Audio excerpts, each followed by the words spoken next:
I'm a little confused. Why? To me, isn't it obvious how good of a job LSU is? I mean, Notre Dame is a definitely a good job, and historically, like if you believe in pomp and circumstance and name recognition and all of that, like Notre Dame would be a cool job to have had. But as far as like having the opportunity to win a national championship, like isn't it obvious that LSU is much better? I mean, they have the entire state of Louisiana, which is a talent-rich state to themselves. It is a highly recognizable name. They have incredible facilities. They have a great fan base. You get to eat gumbo all the time. It's one of the best jobs in the country. No, and in terms of putting a football team together, I imagine, with all due respect, and I know you have an SEC background, Ian Rapoport, that with all due respect to whoever this individual is, I imagine if you're comparing provosts, the LSU provost compared to Notre Dame's is like a turnstile compared to Notre Dame's. So when you're trying to Even just as far as the academic. When you're being told you can get that kid in and you can't get that kid in, I'm sure LSU is just like, bring it. What do you got? And Notre Dame's like, I don't know. I'm sure there's so many different ways that Brian Kelly can build a championship team that he hasn't been able to or found a lot of headwinds attempting to at Notre Dame, I imagine. I mean, that's got to be part of the allure as well for him to go, Yeah, I mean, and he's come close at Notre Dame. I mean, he's been in the playoffs 3 of the last 4 years, probably, right? So, I mean, he's definitely had good teams, but like Les Miles won a national championship at LSU.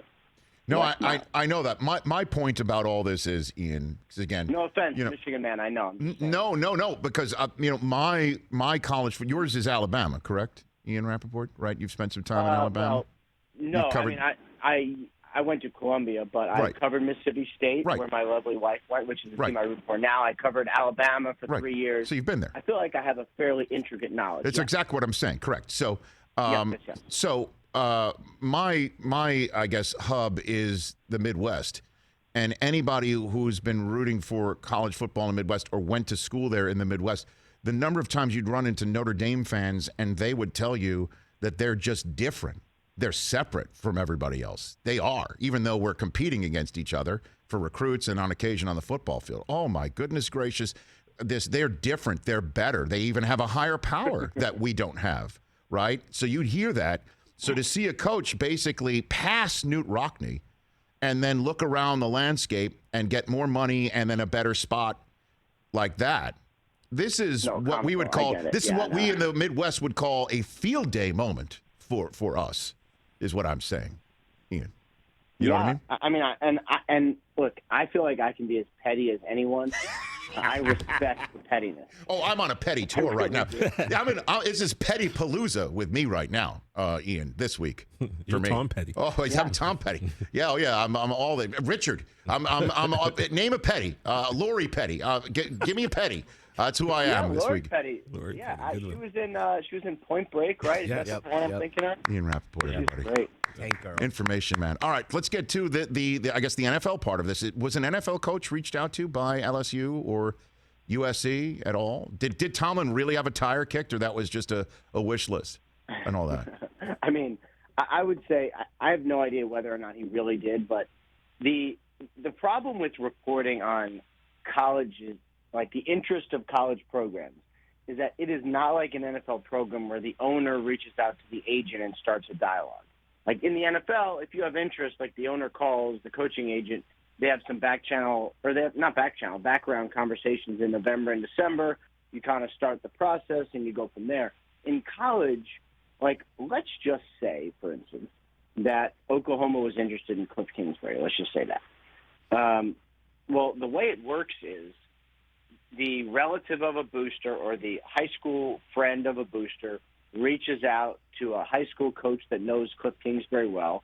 He goes, hey, man, like, would your guy be interested? And he goes, I don't know. Like, let me run it by 2 different people. And then they tell someone, and that someone else tells Kingsbury, and then he either says yes or no. Like, that's the way it works in college. So I would imagine, because there's no, like, official dialogue until you're basically getting ready to give a guy a job. Like, it's not a real interview process here. It's like an anointing process.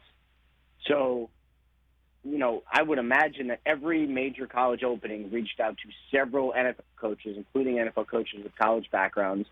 It seems like they all got a no, and then everybody's moving forward.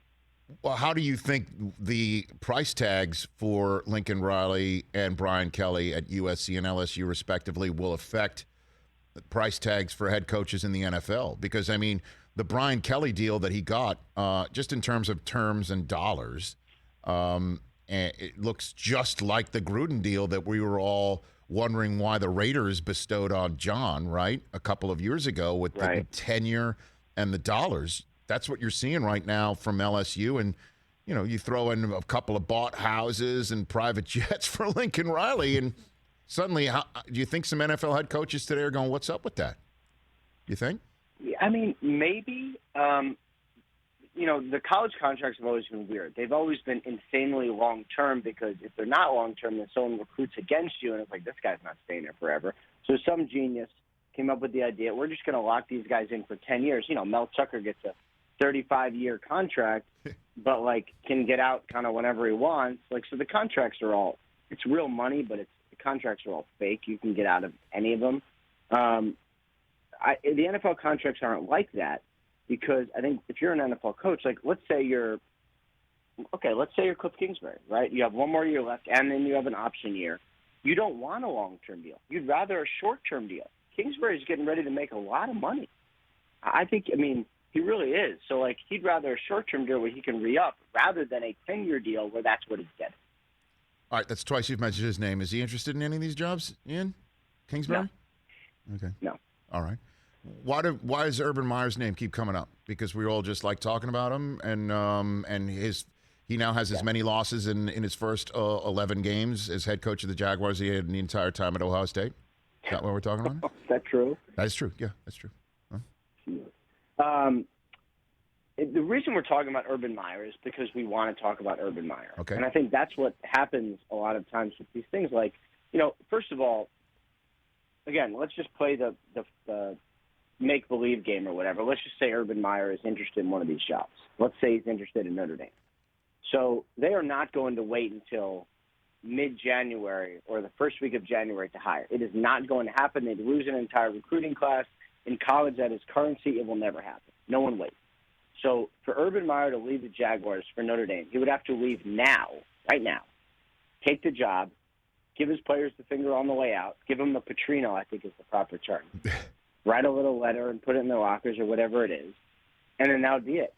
And his reputation would be ruined for a long time. Petrino never got over it. He got money, he got a lot of money, but he never got over his reputation as a complete, whatever. I don't see anyone in the NFL doing that. I really don't. Hey, you watched all the way to the end. Thanks for that. Watch more right here.